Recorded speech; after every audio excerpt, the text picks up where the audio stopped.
যুদ্ধ থেকে ভীত হয়ে তিনি পালিয়ে আছেন। নিকটাত্মীয়, তার ভাই সহ অনেক নিকটাত্মীয়রা আঘাতপ্রাপ্ত হয়েছেন ইরানের এই মিসাইল হামলায়। মোস্তফা খামেনিও তো যথেষ্ট আঘাতপ্রাপ্ত হয়েছে এবং সে মৃত্যুবরণও করেছে এমন কথা শোনা গেছে, এবং তার আহ মাথার দাম $1 কোটি ঘোষণা করেছে। ইরানের যে অবস্থা, আমরা যেটা আশঙ্কা করেছিলাম যে ট্রাম্প যে আগ্রাসী আক্রমণ শুরু করেছিল ইরানে, আমরা ভেবেছিলাম যে এই দফায় হয়তোবা ইরানের রেজিমেরও পতন হবে এবং পুরো শাসন ব্যবস্থার একটা পতন হবে।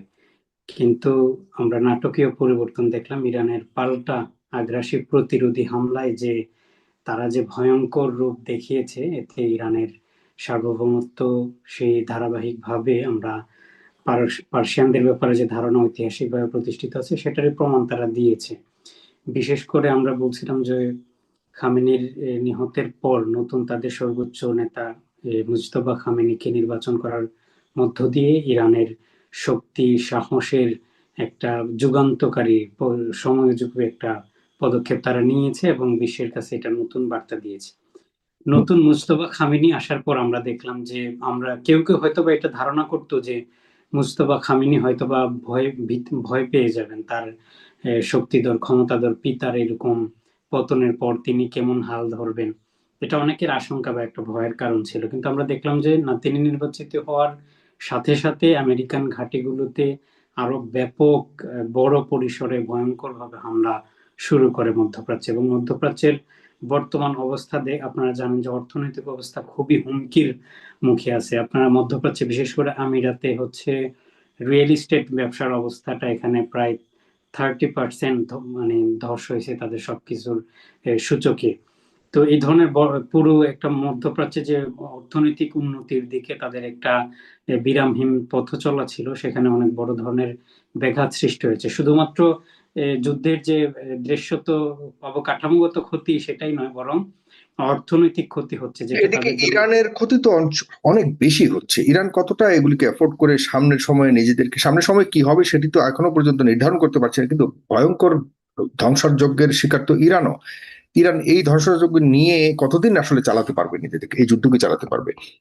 এবং গতকাল যুদ্ধ দ্বীপটাকে ধ্বংস করা হয়েছে, এটি তো ইরানের মানে লাইফ লাইন বলা হয়, অর্থনীতির আহ, একমাত্র উপায় ইরানের, সেটিকেও তো ধ্বংস করে দিয়েছে বলা হচ্ছে।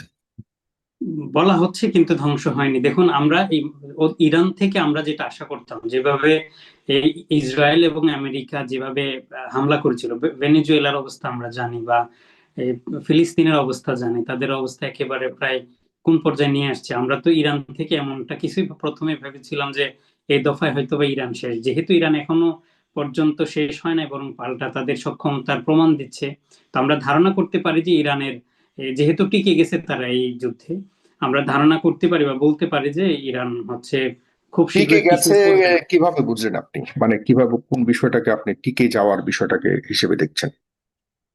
তাদের চাওয়ার বিষয় হচ্ছে তারা সেই সমান মাত্রায় তাদের বিরুদ্ধে যুদ্ধ করে যাচ্ছে, তাদের মধ্যে কোনো নতজানু যুদ্ধ থেকে পিছপা হওয়া অথবা তাদের মধ্যে যদি এমন কোনো আঘাত আসতো যেটা মনে করতো তাদের সার্বভৌমত্বের জন্য বা তাদের রেজিম পতনের হুমকির দ্বার প্রান্তে, তাহলে তারা নিঃসন্দেহে একটা সমঝোতার পথে যাইতো। আমরা এখনো পর্যন্ত ইরানি কোনো রাষ্ট্র বা কূটনৈতিক ব্যবস্থা থেকে এই ধরনের সমঝোতার বা যুদ্ধ থেকে পিছিয়ে আসার কোনো লক্ষণ দেখি নাই। বরং উল্টা ট্রাম্পকে আমরা দেখছি তিনি একচেটিয়া ভাবে যুদ্ধ থেকে সেফ এক্সিট নেওয়ার চেষ্টা করছেন এবং একচেটিয়া বক্তব্য দিচ্ছেন। এটা সুস্পষ্টভাবে প্রমাণ করে যে ইরান হচ্ছে এই যুদ্ধ চালিয়ে নেওয়ার মতো যথেষ্ট তাদের অ্যাবিলিটি আছে এবং তাদের চূড়ান্ত লক্ষণ আছে।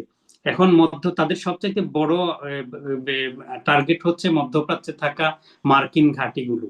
তারা যদি এই মার্কিন ঘাঁটিগুলোকে ধ্বংস করতে না পারে, তাহলে আলটিমেটলি তারা হচ্ছে যুদ্ধের সামনে এগোতে পারবে না। তারা অতীতে হচ্ছে ভবিষ্যতে তারা অনেক বড় ধরনের আঘাত পাবে। এই জন্য মধ্যপ্রাচ্যের অবস্থাটা যতই তারা হচ্ছে ঘাঁটিগুলোতে আক্রমণ করবে, ততটাই হচ্ছে তাদের অবস্থাটা মজবুত হবে আমরা মনে করি। এবং আমরা সেটাই দেখলাম যে তারা আক্রমণ করে যাচ্ছে। তবে মধ্যপ্রাচ্যের মধ্যে এই মধ্যে মধ্যপ্রাচ্য আমাদের সুন্নি অধ্যুষিত বা মুসলিমদের অনেক বড় উল্লেখযোগ্য একটা দেশ। এই অঞ্চলে সামরিক ঘাঁটিগুলোতে হামলা করার জন্য যেটা যেরকম তাদের একটা সার্বভৌমত্বের ব্যাপার, অপরদিকে মধ্যপ্রাচ্যে ঘাঁটি তো আর একপাক্ষিক ভাবে ট্রাম্পের বা হচ্ছে আমেরিকার লাভের ভিত্তিতে হয় নাই। নিঃসন্দেহে দ্বিপাক্ষিক একটা ইন্টারেস্ট ছিল সেখানে। সেই জায়গা থেকে আমরা বলতে পারি যে মধ্যপ্রাচ্যের এই ঘাঁটিগুলোকে কেন্দ্র করে এই মার্কিন ঘাঁটি এবং পার্শ্ববর্তী বেসামরিক স্থাপনাগুলো হামলা করাটা মধ্যপ্রাচ্যের সার্বভৌমত্বের জন্য একটু হলেও একটা আঘাত। সেই জায়গা থেকে সচেতন রাজনীতিবিদ যারা আছেন মধ্যপ্রাচ্য ভিত্তিক, ইরান ব্লকেরও যারা আছেন, তারাও এই ব্যাপারগুলোতে আশঙ্কা প্রকাশ করতেছেন এবং ইরানকে হচ্ছে ইতিমধ্যেই তারা আহ্বান করতেছেন মধ্যপ্রাচ্যের এই হামলাগুলোকে কমিয়ে নিয়ে আসার জন্য। আমরা জানি যে ইরানের অন্যতম একটা মিত্র শক্তি হচ্ছে সামরিক শক্তি হামাস। হামাসও গতকাল বিবৃতি দিয়েছে, ইরানকে বলছে যে মধ্যপ্রাচ্যে যেন এই আরব রাষ্ট্রগুলোতে এভাবে আর হামলা না করে, তারা আহ্বান জানিয়েছে।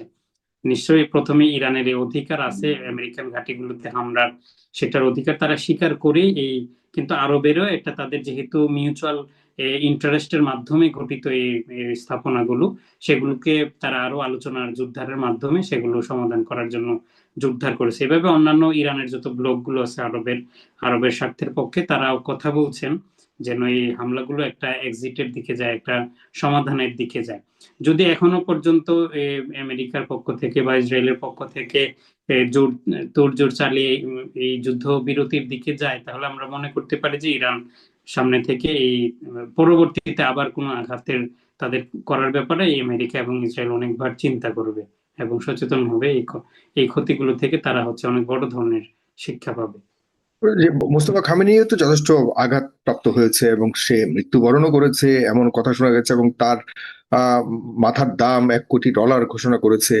এই ধরনের বিষয় আমরা দেখতে পাচ্ছি, এগুলিতে কতটুকু সফল হবে বলে মনে করেন?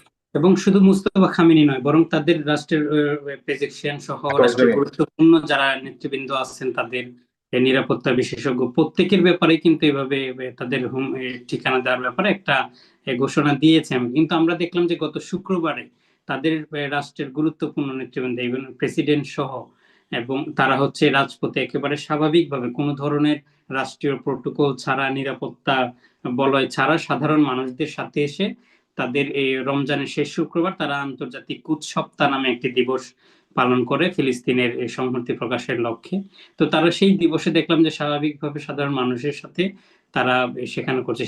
সেই জায়গায় আমেরিকায় তাদেরকে খুঁজ দেওয়ার ঘোষণা দেওয়াটা তো একটা মানে হাস্যকর ব্যাপার, যেখানে তাদের গোয়েন্দা সংস্থাও তাদের তথ্য জানে এবং তারাও তো আত্মগোপনে নাই। আমরা জানি তো নেতানিয়াহুর কোনো খবর নাই, তিনি কি প্রকাশ্যে আছেন এরকমও কথা কেউ বলছেন যে নেতানিয়াহুর ব্যাপারটা কিভাবে কি বুঝেন, বা আপনাদের যে অ্যানালাইসিসে কি বলে? নেতানিয়াহু কি আসলে জীবিত আছেন, নাকি যে নতুন করে বিতর্ক এসছে, এআই জেনারেটেড ভিডিও এখন ছাড়া হয়েছে, এটা কতটুকু আপনি মনে করেন, সঠিক মনে করেন?